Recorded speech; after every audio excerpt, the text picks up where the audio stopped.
Hello friend, welcome in exam platform. मैं हर्ष एक बार फिर से आप सभी को हार्दिक अभिनंदन करता हूं। आज का 25 ऑब्जेक्टिव ग्रुप डी और एनटीपीसी के लिए बहुत ही महत्वपूर्ण रहने वाला है। आप लोग वीडियो को लास्ट तक देखिए। तो आज का सारा क्वेश्चन गति, बल और ऊर्जा से संबंधित होंगे दोस्तों। तो आगे बढ़ते हैं हम अपने पहले क्वेश्चन के तरफ। पहला क्वेश्चन है, किसी वस्तु की स्वाभाविक अवस्था क्या है? किसी वस्तु की स्वाभाविक अवस्था क्या है? हमारा उत्तर होगा वस्तु की विराम अवस्था। इस प्रश्न में स्वाभाविक अवस्था का अर्थ होता है जब तक किसी वस्तु पर बाहरी बल कार्य न करे तो वह वस्तु हमेशा अपने स्टेबल फॉर्म में रहता है, अर्थात वह विराम अवस्था में रहता है। दूसरा क्वेश्चन आता है मेरा, वस्तुओं की गति के बारे में पूर्णतः भिन्न संकल्पना किन वैज्ञानिकों ने दी थी? वस्तुओं की गति के बारे में पूर्णतः भिन्न संकल्पना किन वैज्ञानिकों ने दी थी? उत्तर होगा मेरा गैलीलियो और आइजैक न्यूटन ने। तीसरा नंबर आता है मेरा, किसी वस्तु को गति की अवस्था में लाने के लिए क्या करना पड़ता है? किसी वस्तु को गति की अवस्था में लाने के लिए क्या करना पड़ता है? उत्तर होगा मेरा उसे खींचना या धकेलना या ठोकर लगाना पड़ता है। जब भी कोई वस्तु रेस्ट अवस्था में रहता है तो उसे हमें गति में लाने के लिए या तो खींचना पड़ता है, या तो धकेलना पड़ता है, या तो ठोकर लगाना पड़ता है, तभी वह वस्तु गति में आ पाएगा। चौथा प्रश्न आता है मेरा, खींचने, धकेलने और ठोकर लगाने की क्रिया पर किसकी अवधारणा आधारित है? उत्तर होगा बल की अवधारणा। खींचने, धकेलने और ठोकर लगाने की क्रिया पर किसकी अवधारणा आधारित है? तो बल की अवधारणा। अगला प्रश्न आता है मेरा, वस्तु को खींचना, धकेलना, ठोकर लगाना किस प्रकार की युक्ति है? उत्तर होगा वस्तु को गति देने की। छठा प्रश्न आता है मेरा, बल का प्रयोग किसके लिए किया जाता है? उत्तर होगा मेरा किसी वस्तु में वेग का परिमाण बदलने या उसका आकार बदलने या उसकी गति की दिशा बदलने के लिए बल का प्रयोग किया जाता है। जब भी हम किसी वस्तु पर फोर्स लगाते हैं तो मेरा मेन उद्देश्य होता है कि वस्तु की गति या नहीं तो उसका आकार में परिवर्तन लाना। अगला क्वेश्चन है मेरा, किसी स्थान पर रखा कोई पिंड किस अवस्था में गति नहीं करता है? उत्तर होगा संतुलित बल की अवस्था में।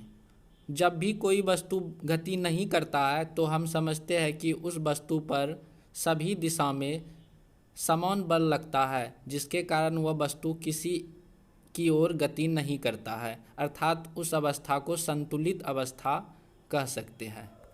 अगला क्वेश्चन है मेरा, किसी रखे हुए पिंड को खिसकाने का कार्य कौन करता है? उत्तर होगा मेरा असंतुलित बल। जब भी कोई पिंड एक जगह से दूसरे जगह जाने लगता है तो हम समझ लेते हैं कि उस वस्तु में किसी एक तरफ अधिक बल लगा, जिसके कारण वह वस्तु अपने मूल अवस्था से एक नए अवस्था में चला जाता है। अगला प्रश्न आता है मेरा, वस्तु को खिसकाने के लिए लगाए गए बल की किस दिशा में घर्षण बल कार्य करता है? उत्तर होगा मेरा विपरीत दिशा में। घर्षण बल हमेशा बल की विपरीत दिशा में ही कार्य करता है। यहाँ पे क्या कह रहा है, वस्तु को खिसकाने के लिए लगाए गए बल की किस दिशा में घर्षण बल कार्य करता है? तो मेरा उत्तर होगा विपरीत दिशा में। अगला क्वेश्चन है मेरा, घर्षण बल कहाँ उत्पन्न होता है? उत्तर होगा मेरा दो सतह के बीच। घर्षण बल हमेशा दो सतह के बीच ही उत्पन्न होता है। घर्षण बल हमेशा प्रकृति की सतह पर ही निर्भर करता है। सतह जैसा रहेगा घर्षण बल वैसा ही काम करेगा। अगर सतह खुरदरा रहता है तो घर्षण बल बहुत ही ज़्यादा काम करता है। अगर सतह यदि समतल होता है तो घर्षण बल उस पर बहुत ही कम काम करता है। अगला प्रश्न आता है मेरा, किसी वस्तु को किस अवस्था में धकेला जा सकता है? उत्तर होगा मेरा घर्षण बल से अधिक बल लगाकर। किसी वस्तु को किस अवस्था में धकेला जा सकता है? तो जब भी हम घर्षण बल से अधिक बल लगाएंगे तभी वह वस्तु अपने अवस्था से दूसरे अवस्था में जा पाएगा। अगला प्रश्न आता है मेरा, आनंद तल पर कांच की गोली के वेग पर क्या प्रभाव पड़ता है? उत्तर होगा मेरा वेग बढ़ जाता है। अगला क्वेश्चन आता है मेरा, कोई वस्तु ऊपर से नीचे क्यों गिरती है? उत्तर होगा मेरा असंतुलित गुरुत्वीय बल के कारण। जब भी कोई वस्तु ऊपर से नीचे की ओर गिरती है तो उस पर हमेशा असंतुलित गुरुत्वीय बल कार्य करता है। अगला प्रश्न आता है मेरा, किसी वस्तु की दिशा बदलने के लिए कैसे बल की आवश्यकता होती है? उत्तर होगा मेरा असंतुलित बल की आवश्यकता। जब भी किसी वस्तु की दिशा बदलने की आवश्यकता होती है हमें, तो उस समय हमेशा असंतुलित बल लगाना पड़ता है। असंतुलित बल का अर्थ होता है, मान लीजिए आप एक रस्सी को दो तरफ से खींच रहे हैं। एक तरफ 5 न्यूटन बल से खींच रहे हैं और दूसरे तरफ 10 न्यूटन बल से खींच रहे हैं, तो वह वस्तु पे असंतुलित बल कार्य करता है। वीडियो थोड़ा लंबा होगा, आप लोग धैर्य बना के देखें और अच्छा लगे तो लाइक, कमेंट और शेयर ज़रूर करें। साथ में घंटा का बटन भी दबाएं। अगला प्रश्न आता है मेरा, कोई वस्तु कुछ दूर लुढ़कने के बाद क्यों रुक जाती है? उत्तर होगा घर्षण बल के कारण। अगला प्रश्न आता है मेरा, घर्षण बल किस प्रकार घटाया जा सकता है? उत्तर होगा मेरा समतल सतह पर लुब्रिकेंट के लेप से। जब हम समतल सतह पर लुब्रिकेंट के लेप चढ़ा देंगे तो उससे हमारा घर्षण बल घट जाता है। अगला प्रश्न है मेरा, गति के 3 नियम किसने दिए थे? उत्तर है मेरा न्यूटन ने। अगला क्वेश्चन है मेरा, न्यूटन ने बल और गति संबंधी किसके विचारों को आगे बढ़ाया था? उत्तर है गैलीलियो के विचारों को। अगला क्वेश्चन है मेरा, न्यूटन की गति का पहला नियम क्या है? उत्तर है प्रत्येक वस्तु अपनी स्थिर अवस्था या सरल रेखा में एक समान गति की अवस्था में बनी रहती है जब तक कि उस पर कोई बाहरी बल कार्य न करे। न्यूटन की गति का पहला नियम जड़त्व का नियम और गैलीलियो का नियम भी कहलाता है और प्रथम नियम से बल का परिभाषा भी मिलता है। अगला क्वेश्चन है, सभी वस्तुएं किसका विरोध करती है?